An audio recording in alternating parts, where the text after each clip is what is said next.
I'm Bénédicte de Montlaur and I'm the cultural counselor here. And it's my pleasure and my honor to have you all here for this moment of culture. Here we are the cultural services of the embassy. So most of the time we talk about visual arts, theater, cinema, but everything really that has to do with culture. And once in a while we have the pleasure to talk about beauty and about fashion. And those are our favorite nights. So we're also very happy to welcome one of the best friends of the embassy. I have to say that for me it's a special occasion too, because Catherine was the first person when I arrived that we had to honor with the Ambassadeur de l'Atre with the title of Chevalier. And I was extremely impressed. First, I didn't know what to wear. Fortunately, she provided me a dress. And secondly, I was also like I didn't know how to be like to that level of such a star of French fashion. So I think if somebody really embodies what a French woman can be, this is really Catherine, and so we are very grateful for her that she took the time to write this book, Une Femme Française, and to explain to all of us what we should do to be as attractive and seductive as a femme française. I very often think, oh, I should read all those books about French women, because maybe I will become one. So I guess you all know Catherine Malandrino, but I will give you a little bit of context. So she's an author and internationally renowned fashion designer. She started her brand in 1998. She was a designer for Emmanuel Ungaro and Diane von Furstenberg. I think you've all seen her iconic dress, the flag dress, worn by Meryl Streep, Madonna, Halle Berry, and more. Her work blends the romance and elegance of Paris with the energy of Manhattan. And as I said, she's also Chevalier des Arts et Lettres. The ceremony happened 3 years ago, and in fact she really showed her sense of fashion that day, because she pinned her decoration here at the waist, which I've never seen anybody do that before. In conversation with her, we are very delighted and honored to have Kelly Rutherford. So she's a very well-known also American television actress. Some of you may recognize her as Lily van der Woodsen from TV series Gossip Girl, who spent some very great evenings with you. She has also played the role of Stephanie Sam Whitmore on NBC daytime soap opera Generation, Megan Lewis on the Fox primetime soap opera Melrose Place, of course. Love her. That's a while ago. Yeah, that was great. And she has recently launched her own non-profit group, the Children's Justice Campaign, designed to help families navigate the frequently complex family court system. So thank you so much for being here.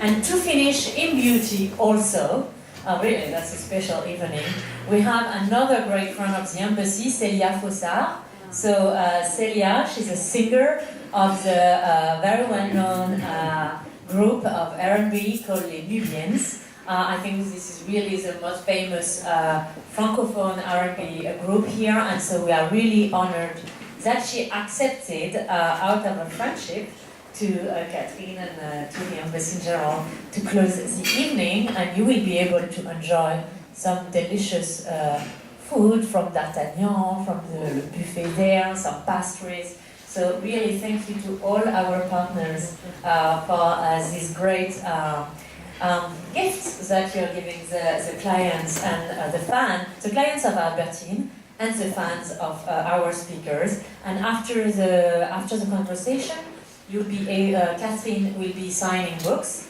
so you'll be able to purchase on the right and downstairs her books and to have her sign them. So thank you so much. Pick up some flyers, we have a book club, we have a prize going on, so we'll be happy to welcome you in our family of Albertine. And have a great evening.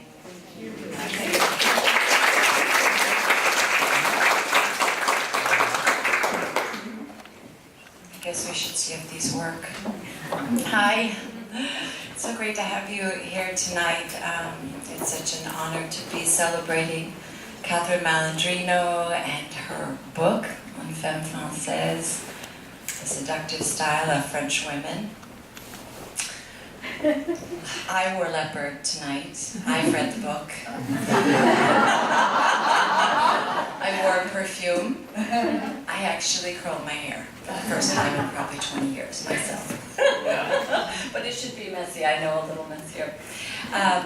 Catherine and I met through Veronique Bai, who's another incredible woman, femme fatale, sexy woman. She brought me to Catherine's shows here in New York, and I'd been a fan for many years, wearing her clothes personally and professionally, and it was just such an honor. I just was so amazed at how sexy she was when I met her, and what a powerful woman she is. And so anyway, we're here to talk about the book, and there was a quote in the book by your mother, and I figure none of us would be here if it weren't for our mother, so I'm going to start there. Your mother said, in life, we all do the same thing, but the way we are doing it makes all the difference. And that's really what this book is about, to me. Thank you, Kelly, first for being here with me tonight. Thank you to Bénédicte Monlor, that is really welcoming us at the French Embassy. Thank you. Thank you to all my great friends, Véronique, Laura, Celia, Irene, Maud, that I see, Makiko, are all here, Valérie, Isaac. Thank you all, because it's meant a lot to me that you take the time. Selima, and all my friend Elena, that are really taking the time really to be all together, because really the first thing about this book, if I have to start somewhere, it's about sharing and communicating. But the most important thing is sharing. Then in this book is not about giving you advice, but it's really about sharing what have been my journey so far, what I've had the chance to live. And first, as Kelly said, it started with the first word of my mother, and then it bring me up to where I am today, a few years later. Then yes, my mother used to empower us, and we are 4 girls at home. And I was born in a little town, not in Paris, but in the French Alps, in Grenoble. And from there, I felt already empowered by the mountain. And despite of being not in Paris and not being in the capital of fashion, in a very early stage, I was really sensible to everything that was bringing me beauty. And yes, my mother was telling me that in life we all do the same thing, but it's really the way we are going to do it that are going to make a huge difference. And when you take the time to remember that, your day change from the beginning when you wake up. That means smiling and looking to a new day with a big smile and looking for the light already is a very positive gesture. Taking the time to make a great coffee in a porcelain cup and really sharing it with the one you love is another great gesture. That means all this little detail, this is what is going to make your life in all this little thing so beautiful. Then the second thing that my mother told me on a very early stage, and I think that what brings me so far too, is that I was capable. And this was for me really magic word. Because I was not born in a fashion city. Oh, I see a little problem with some flowers on the back, but everything is fine.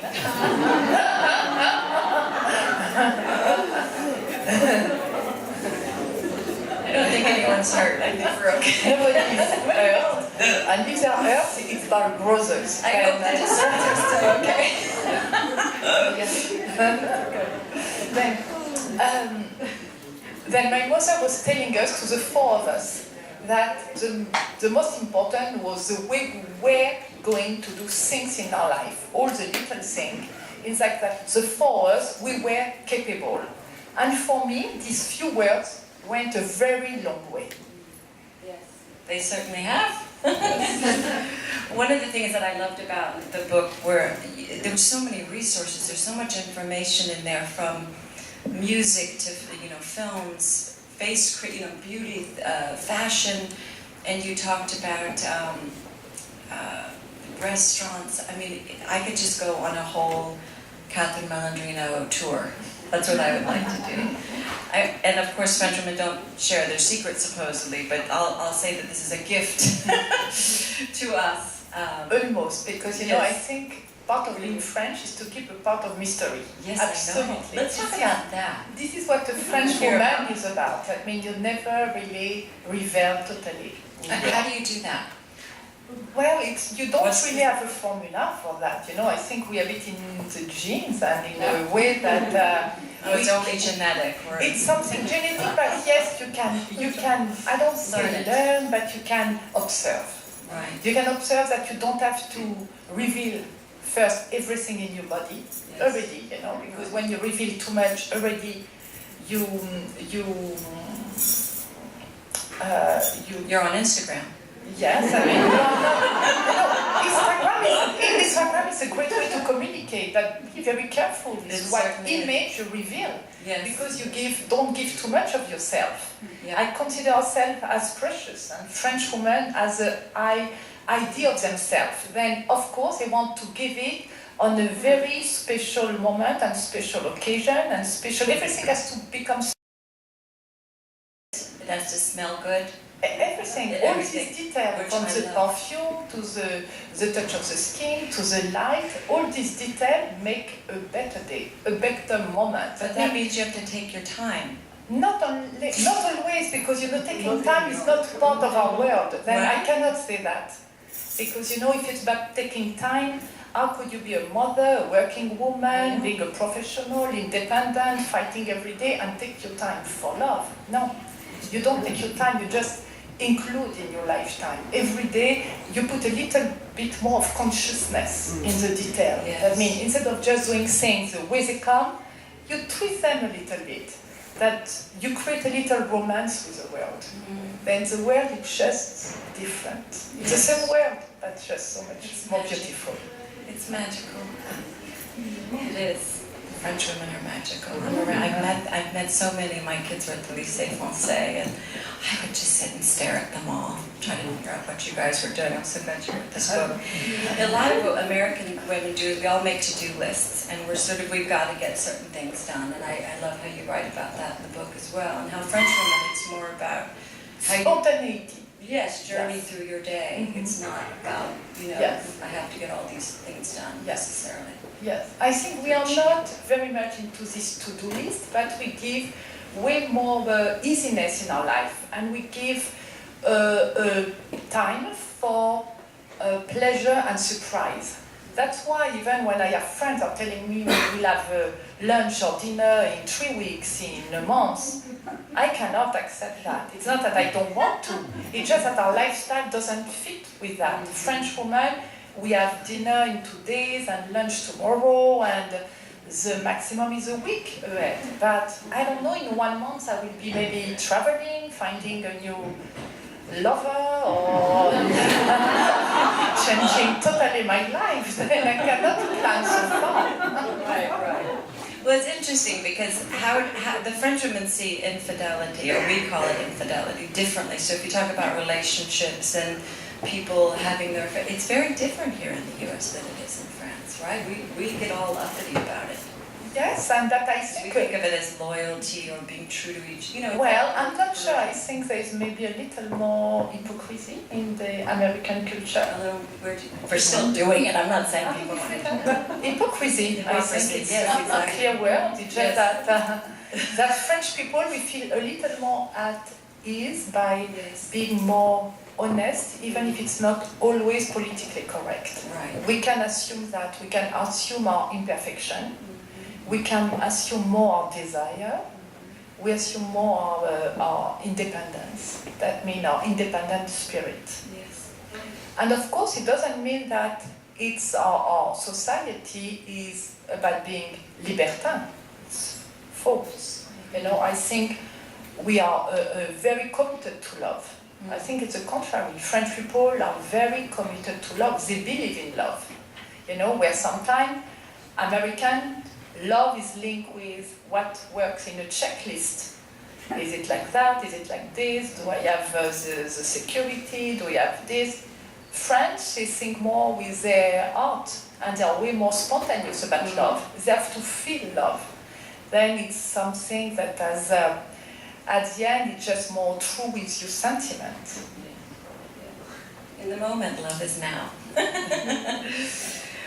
And also, you were talking about the way you were raised. You know, you were very empowered, and obviously today, you know, feminism is still a big thing we're talking about. And how do the French women see feminism versus, you think, like American women see feminism today? And then what's sort of modern about it, let's say? Well, first, it's of course, it's a very hot topic, especially that my book is called The Seductive Life of French Women. And today, one of sexy feminists, come on. But especially today, there's so much talk about harassment. And of course, there's nothing to mix there. And there's a huge gap between harassment and seduction. And it has to be clear that no woman wants to feel humiliated or harassed, but yes to seduction.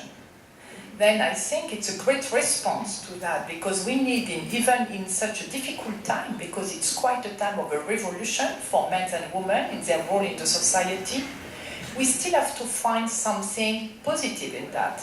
And for me, it's not about scaring men here, but it's about inspiring men into their manners and to make sure that they even develop even more to seduce women, because we all want to be seduced. We all want to be touched. We all want to have flowers. We all want to have a kiss. We all want to have compliments.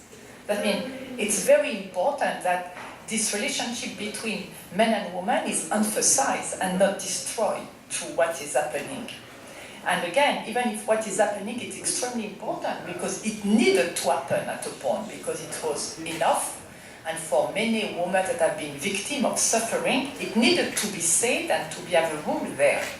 However, on the other side, I'm afraid that some American men from that are feeling extremely now nervous. And not nervous because they have any idea about harassing or humiliating, but just because the way now things could be interpreted. And for me, it's a very sensible time, and I'm very concerned about that, because on the contrary, I would like to encourage American men's behavior to be more seductive. I have just a simple example. I'm very often in Paris or in New York, and now I'm a single woman, and when I'm in Paris, and I have a coffee or tea on the cafe, very often I have the chance that a man will start a conversation about a coffee, about a book, about a magazine, or about time, whatever. A nice smile, something that keeps you alive and warm. It never happened to me in America. Not in New York, not in Miami, not in LA. That means never. It just never happened to me. That means the best that happened to me in America, that people all have been introduced to formally, or if I don't know them, sometimes it's happened that they give me their business card. And this is the best that has been done. That's learning in the US. And I felt quite that there was a very high difficulty of communication here. And that's, when I'm in a street in Paris, I feel very alive, because we have eye-catching with men in the street and a smile, and it's just an acknowledgement of each other, something very nice.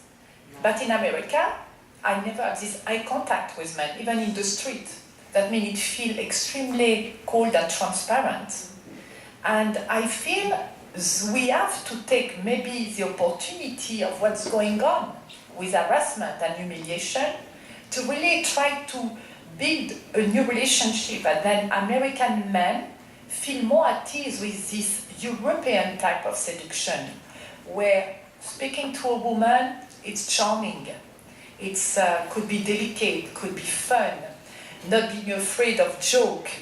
All this is very European, and this is why, after what's happened in America with all the harassment started by the actress in Hollywood and Harvey Weinstein, the response from one of our stars in France, that is Catherine Deneuve, was more about giving us the keep us the pleasure of being not harassed, but being approached by men. We want this freedom. We want men to be at ease with that too. And I think it's very important, and I understand this answer come from France, because it's in our French mentality. It could have come from Italy or Spain, because it's Mediterranean. And I feel and it's Latin.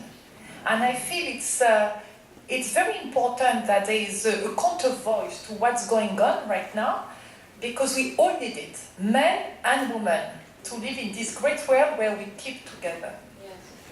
I think we're seeing that happen certainly globally, and to quote another French writer, Simone de Beauvoir, she said that all forms of oppression lead to war. So I think any time that we aren't all free to be who we are and express ourselves, we're gonna come up against that, I suppose.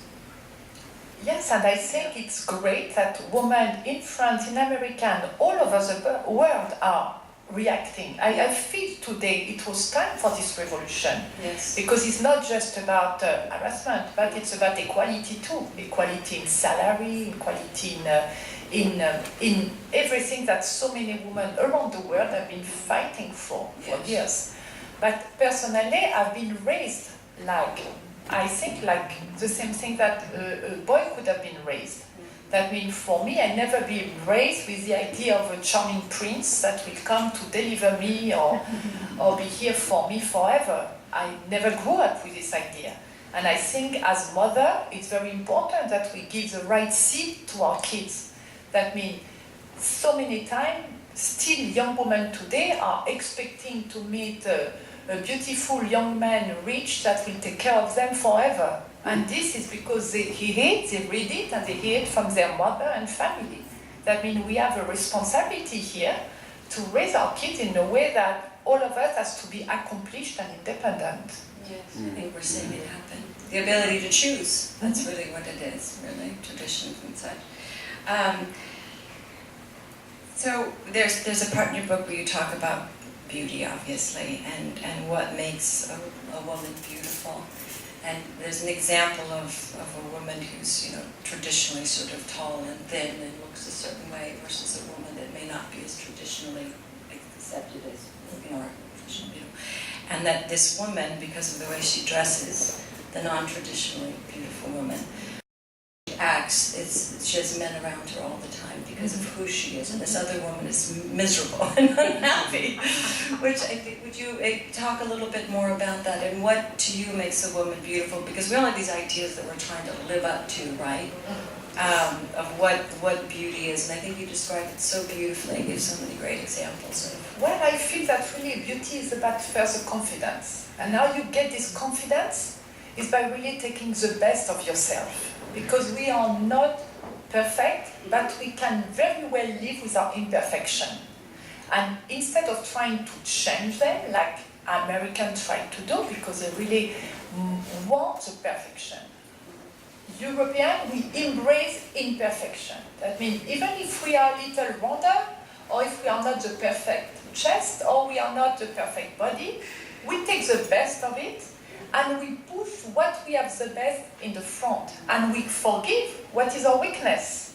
And we feel totally at ease with that. And it's a big difference with American women. That's why today too we see so many American women that are into surgery and trying to be perfect, with the perfect size, the perfect chest, the perfect eyes, the perfect skin. Because perfection is an obsession where for French women, it's not in our goals. Accomplishment is in our goals. Yes, we want to be the most accomplished we can. And I think it's something that we should share more, because sometimes today when I see so many women that are trying so hard to stay young forever, there's something miserable there. And I don't think it's the answer to confidence, because the answer to confidence is to embrace what you have been living and emphasize of it. And say what I have the best is I have the chance that I accomplish a family or a job, a career. I accomplish so many things in life. This is what makes me a beautiful person. And yes, you age. And you age beautifully because you embrace it. And you embrace your failure too, because you don't have just success, but failure are part of who you are, and how you handle your challenges is making you even a nicer person, a rounder person, a more interesting person. We get asked a lot in the U.S. about balancing our lives. How do you balance everything? Is that something that in France that women are asked a lot, or is it something that's talked about a lot? How do you balance your career with your marriage, with your kids? I think it's because we are not trying in no way to be perfect. That means we forgive a lot ourselves. If we are a little late, it's fine, you know? We try to be excused. If we are not, if our hair is not done, it's fine. We don't brush them, we don't go to the hairdresser like obsessionally, and it's fine. If our manicure is not perfect, it doesn't matter, we'll do it ourselves. And we have short nails and we'll do red or transparent. We keep it easy. We are not fighting to be this perfect woman that just do everything perfect. At home, when we have wine, we just share. We don't try to have it perfect. When we do food, we do our best and we just do a very nice buffet. That means we handle things with a lot of easiness. We'll try to keep it effortless. And this is one of the recipes to be able to do everything there, to be a mother, to be a sister, to be a friend, to be a lover, to really handle everything together, and to, at the end, to be people that are accomplished and happy. Because what we are doing all that is to have this harmony in life that brings you to feeling good and feeling happy, to have this joie de vivre inside. And how do you accomplish that? Like, how do you get there? You, personally. Like, how do you wake up in the morning, and how do you do that? You just wake up and you're happy and you have joie de vivre. I mean, come on. There's got to be some sort of way to get there. I mean, there are pills you can take, but like what? No, it's not. What do you? No, there's no formula. Not for the French woman. Except that there is appreciation. The appreciation. I mean, it's a nice weather, you look at the sun. It's appreciation already, you're happy. The first coffee, it's appreciate. You say, oh, what this coffee tastes so good. Then you look at yourself in the mirror, maybe you're not at your best. But you say, oh, still not so bad here and there. Then everything that you do, first you put consciousness into it. That means it's not just, okay, I don't look at nothing, I don't even know if it's day or night, I don't know if it's I serve coffee or not. Yes, you care. You put consciousness to what you are doing. Then after, when you choose in your closet, you know, the color you pick is going to change your day. You are not the same if you pick all black or if you pick a little bit of color, or at the end you just put a little red lipstick. You know, it changes your day. All this detail. If you're in flat or suddenly you bring heels, you're not going to walk the same way. People are not going to look at you the same way. You know, it changes your day. That means all the details change your day. It's the way you are going to put them together and handle your day that is going to make a huge difference. Because in simple things, but the way we are even present ourselves today make a difference. You know, I could come with a baggy pant, in flat shoes and no makeup and with a sweatshirt. I will be still there today to talk to you, but you will be not maybe receiving me the same way. And it's important. That's why everything you're choosing, you know, even in your little choice, and making all this little choice doesn't mean you need to have a lot for that. You know, sometimes American women feel that they need to have a huge closet with 1,000 pair of shoes and 2,500 bags, and the last look from Yves Saint Laurent to make sure they look at their best. It's a big mistake. You don't need all that. You just need to make sure you know yourself, you edit what surrounds yourself, because you don't want to be surrounded by a million of things that your head is fed up and tired just by looking at your closet. You don't need that. You need what you are, who you are. Editing is a very important job in your life. As a woman, and I'm not just speaking about editing your closet, it's about editing around you. What helps you to be great, to be a fully person at his full potential, and what you don't need. That means this society of consumption, when we have always to buy something new, and even in fashion. And I've been in fashion forever, and I know what I'm talking about. I mean, I know that at the end, when I have very few pair of heels that have the best sandal that I love, the best stiletto, high boots, low boots, and a ballerina, I know I can travel the world. You know, I know I can go to Paris, to Milan, back in New York, and go to the country if I have my flat boots. I'm done. That means you don't need clothes that have thousands of things. You know, same thing when you have a great suit. You need a great suit. You need a great jacket. You need a pair of jeans. You need a black dress. And for men, it's the same thing. When you do like your essential, you feel way lighter in your life. And I think this is more of a modern lifestyle too, because we are speaking about moving on into this millennium and with the millennium. That means we cannot have all this luggage of things that we have behind us because we are older. No, we have to move light. That's why editing, it's a great way to handle your life with lightness. So, you've accomplished all these things in your life. You've lived a very full, wonderful life.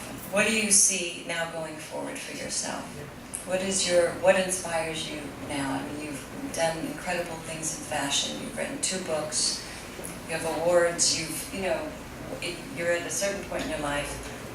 Well, I do think that it's just the beginning, you know, and this is what for me it's really even a new chapter, because I feel like so curious about what's coming, you know, what I'm going to do, who I'm going to meet, what are going to be my new life. Is it going to be in New York? Is it going to be in France? Is it going to be in the south of France? Is it going to be with one man, with no man? Is it going to be, I'm going to travel, I'm going to design, I'm going to create? And this is what I think keeps us very young. You know, it's another thing that is all part of what we are thinking always is, how do we keep it younger and fresh? It's this level of curiosity. It's because we are able always to reinvent and to move on in having the same curiosity for life.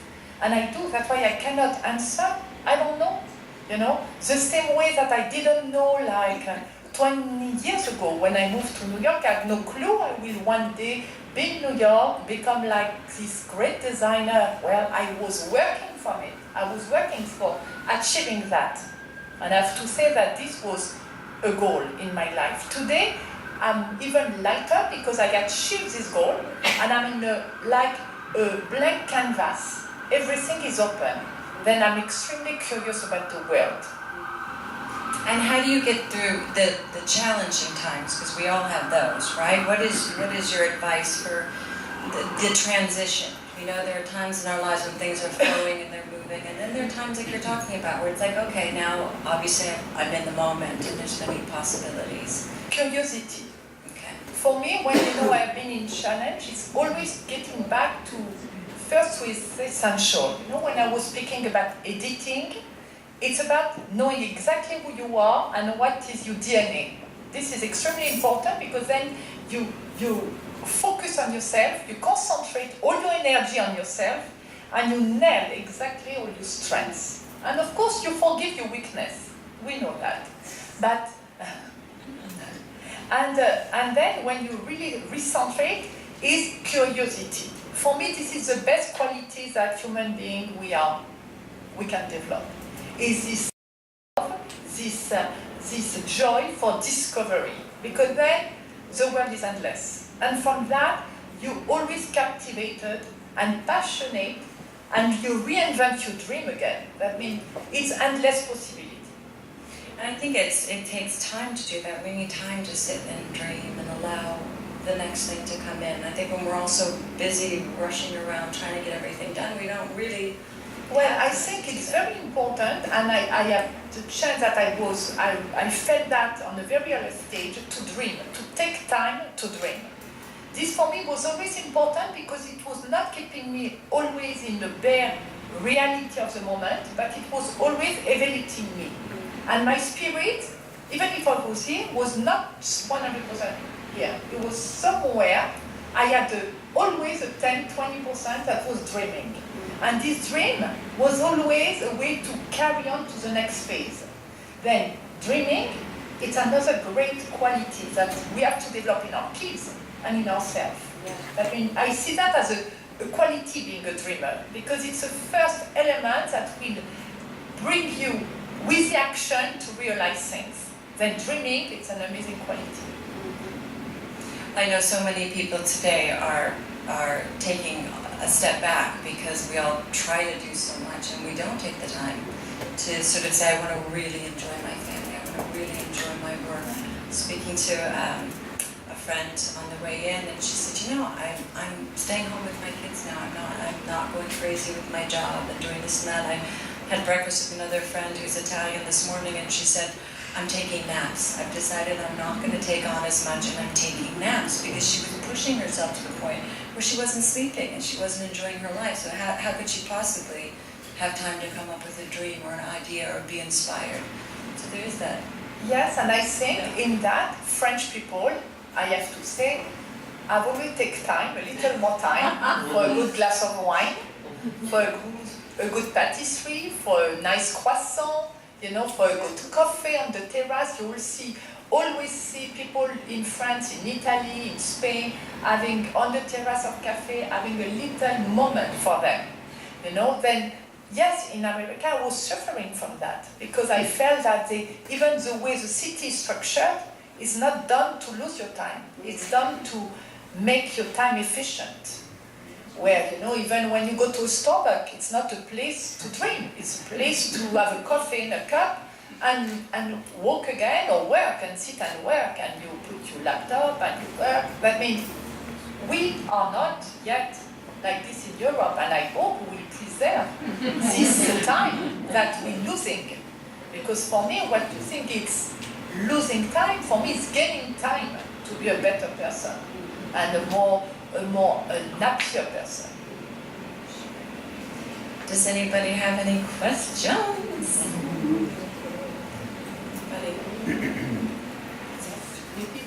Should we bring you around? I really enjoyed your comments, and I do agree with you that when you walk down the street in France, or when you walk into a restaurant, men look up. Whereas here, I feel walking down the street or wherever, people are looking at their phones, and it's very impersonal. So I always come back to the word charm, which I feel is somehow lacking here, or I feel it more when I am in your country. And I'm wondering if you could comment a little bit on what conjures up in your mind when you hear charm, and examples of that in daily life in France versus here, or not? You know, I agree with you. Charm is a key word in France. You know, where here you're using in the vocabulary words like amazing, fabulous, incredible. You know, everything has to be really impressive, to be known, to be noticed. In France, even the petite things, this is what we love. Like un petit café, une petite rue, un petit rendezvous. You know, everything is a different scale. It has a very human scale. And we know, even, you know, in a lot of different things, even the flowers, even we love little marguerite, you know, we don't always need the biggest is the greatest. We don't need that. Here in America, the biggest is the greatest already. The second thing, you know, it's about, and I'm surprised that in France we bring in poetry in our daily life. And poetry is everywhere. It could be even in the street, in the name of the street. La rue des Blancs Manteaux, that means the street of the white coat. La rue des Mauvais Garçons, the street of the bad boys. You know, and all our streets are very charming and tell a story, because when you know Paris, there's a story for every little street. In America, the streets are numbers, and you go from 5th Avenue to the corner with 39 and 8, and then already something very rigid. the way the city is designed is rigid. France is all about movement and curve. Then already the way you come into a city changes your spirit immediately. You know, in France we have a lot of little cars. You know, a little Renault, a little Peugeot, a little Smart, the Mini, you know, and we just compress each other in little car, and you feel great like that. Here you have to have double suburban big car to make sure we are all very comfortable. And we think that comfort will bring you happiness. You know, more you're comfortable, it looks like people, they need this big comfort to be happy. For us, happiness is not comfort. It's charm is happiness. More charm is it, even sometimes we have crooked chairs and we say, oh, I love this place. And we almost on the floor. Then we don't really care. As long as we have a great moment, we're happy. And you know, we feel that the word, the communication in the word, you know, we're using a lot of little words where in America, I notice in a lot of very easy, casual conversation. In America, you use numbers for nothing to say, I don't know, this is the price of things. For example, oh, I love your jacket. Oh, yes, it's a $500 jacket. and yes, I know it's a great wine. Yes, it's a $200 bottle of wine. And where do you live? Oh, you live 79 and the river, great. Yeah, love it. You know, that means numbers position you. In France, we don't use numbers.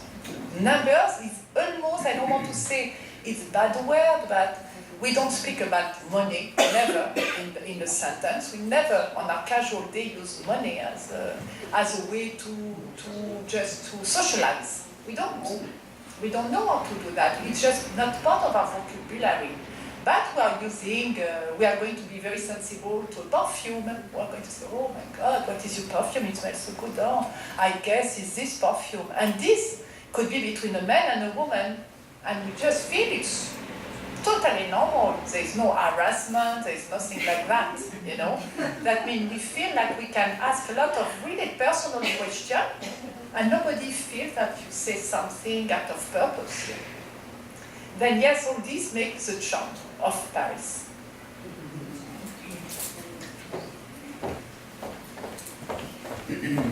Well, I'm a gentleman and I'm going to ask a question. I'm very pleased to be here tonight. Je suis vraiment enchanté de vous voir. Okay, well, you know, one of the things that really I love about listening to you speaking is it reminds me of dignity. Because I believed in the United States for 20 years in New York, and I come from Venezuela, and which is a mess these days, but I work for the UN, and I have traveled extensively, especially I lived in Africa for many years. One of the things that I always love about African women is that they have very little, but they have a lot of dignity. When they walk, you know, they don't have couture clothes, and they don't have Hermes bags, but they walk with a sense of dignity that my partner who is here, I always remind him, I say, you know, it's extraordinary to see that this woman in New York City, and I'm not generalizing, I see some ladies that are so beautiful, but they're trying so hard. And I lived in France 25 years ago for a couple of years, and I fall in love with France. You know, with the food, with the people, with the language, and I always find that easiness in French woman, and listening to you tonight reminds me that it's also about dignity, because I don't think it's how perfect your face looks or how expensive your clothes are. I just think it's a sense of self-respect and self-esteem and the dignity that always translates into more than just what we have in top of us. Because, you know, I think you can carry the most expensive outfit and not look very elegant. But maybe you're just wearing a Gap shirt and the most simple pants and look extremely beautiful and charming, but because you carry it with a certain level of dignity. So I just wanted to comment the fact that I appreciate that you bring out that sense of dignity that I like so much in women, and including my mother, who I adore and I think has a lot of dignity. But I think it's important. I think that And when I look at the demographics, you know, I live in New York City, but you know, this is a very extensive country. I think that that message, you know, should go to everyone, not just the women in the big cities, but also those women in very small cities that they don't have access to all that beauty, to all that comfort, to all that luxury, because you know, when you live in Manhattan, you see a lot of BMWs and very nice cars and people walking into very nice restaurants, but there's a lot of people out there who live with very little. I think that this is a wonderful message of hope and dignity, you know, for a woman to feel empowered, to make better of themselves with the very little they have, but as long as you always, you know, make the best out of what you have, you can achieve Catherine Malandrino. Thank you. It's a great compliment.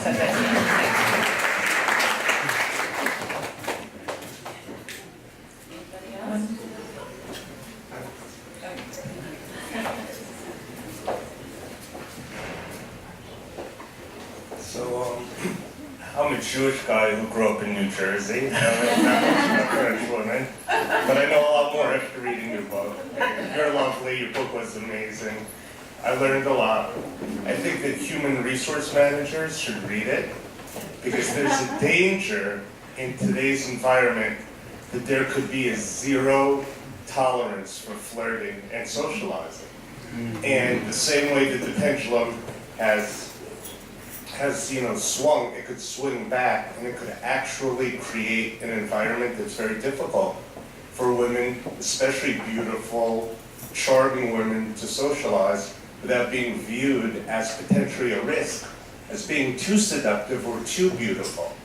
And I believe that it's an educational process that has to continue, and this book has started it, so I applaud you for that, and I enjoyed your book a lot, especially your experiences as a very young girl being an entrepreneur, selling things on the beach, and living a rugged life outdoors, and your mother allowing you to take risks. So this is my question.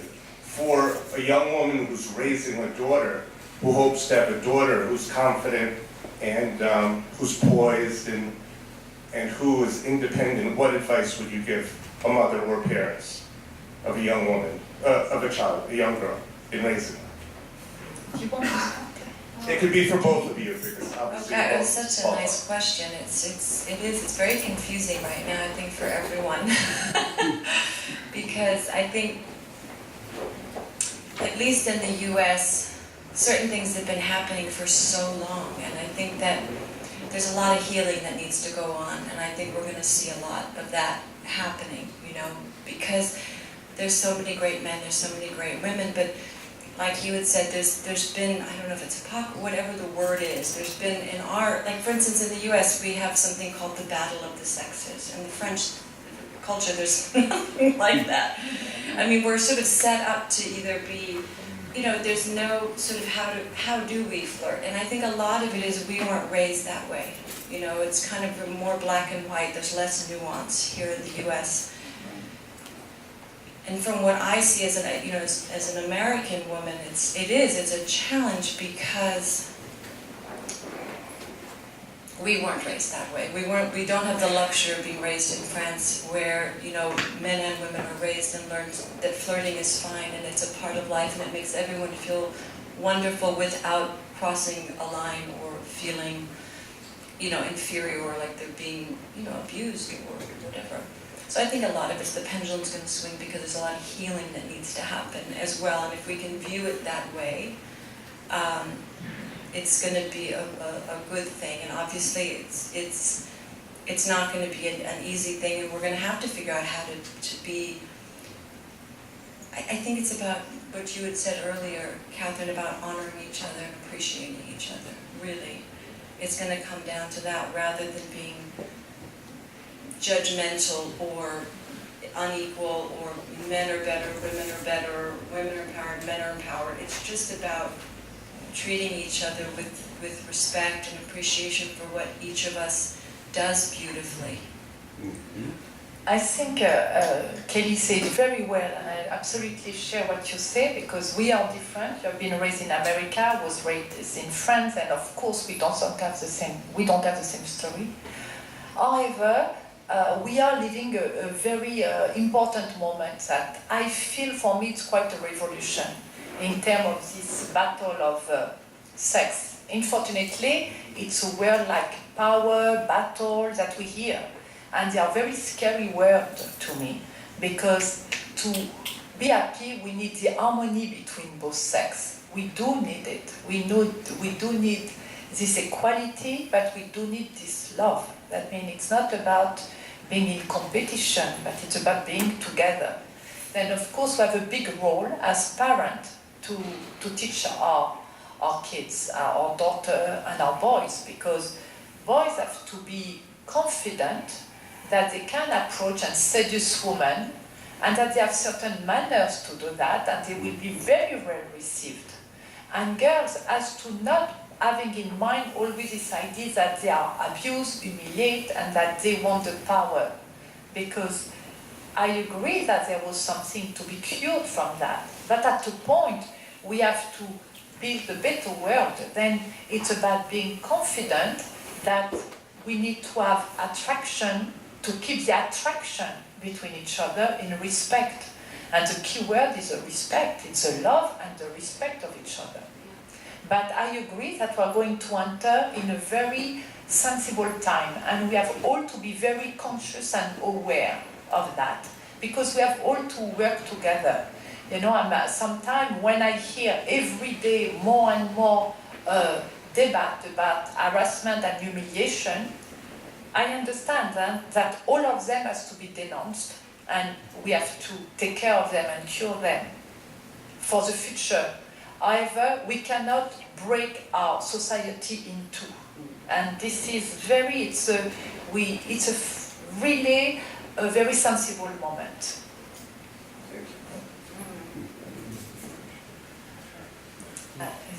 Two questions. Last question. Catherine. Yes. Yes. One sentence. I don't need a microphone.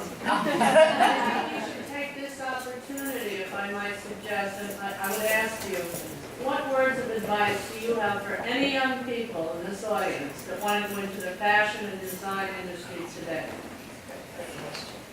There is one word from that. One. There's a lot. Yeah, but I like to make it one, and it's together. Because, you know, for me it's one. Because whatever I have been achieving so far, it has been because I met people, and that we were forming a team. And as long as you are able to believe in each other, and to count on each other, and to trust each other, you're building amazing things. Then for me, this key word is building a team and being together. Together means respect, you know, in the team. Mean like appreciation, mean the respect and consideration. Then for me, this team is a key word. And for me, at the end, it was about love. And whatever I've been achieving is because at a point, this team was so strong that it was more than a working team, it was a love team. And I believe in that to achieve big things. One last question. Yes, Catherine, I have one question. Having heard what you said about France and US, so how do you explain that French people are always complaining about their country?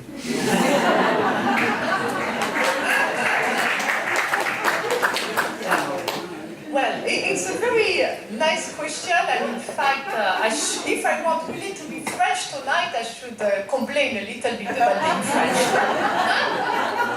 Because you're right, I don't know one French person, or maybe me, maybe there's one, you know, I might be the exception to the rule. Because yes, French people are always complaining.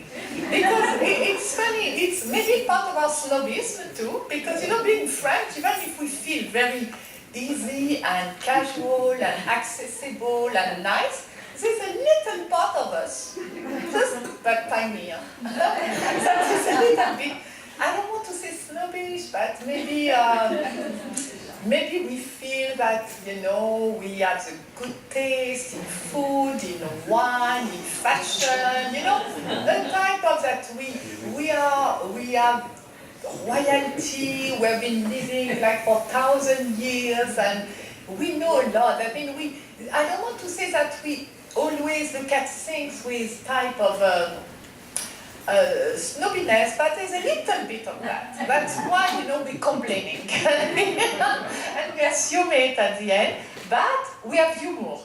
That means, you know, yes, we complain, but we can finish it with a big love, because really, we're happy to be French, and we're happy to be French today in New York. It's a great chance too. Because we all here, we're sharing tonight, and we're here in the center of New York, in La Librairie Albertine. It's because we love America too. Otherwise, we'll not be there. That means it's about being together. It's about sharing, and we learn a lot from American, you know.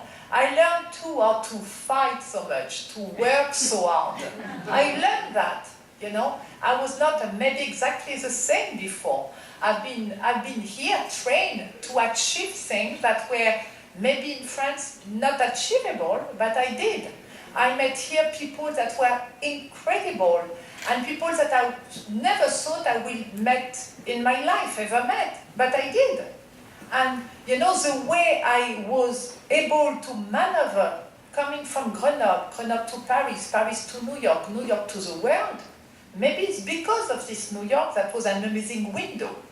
Then what a chance for all of us to be here and to have and to share. Then thank you. Thank you very much.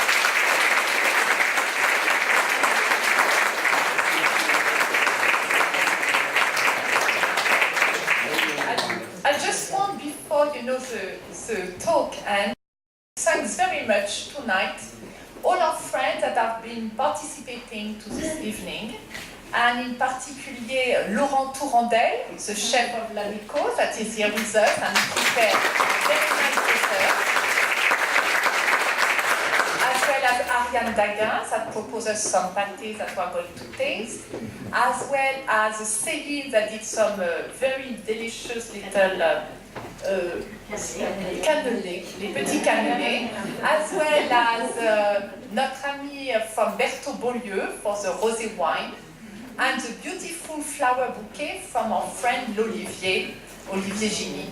Then thank you to all of them, as well as the Liberty. Thank you, Catherine. Thank you, Kelly. Merci. And we will have later on a very nice performance for our friend Celia that is with us and ready to sing. Thank you. And Catherine,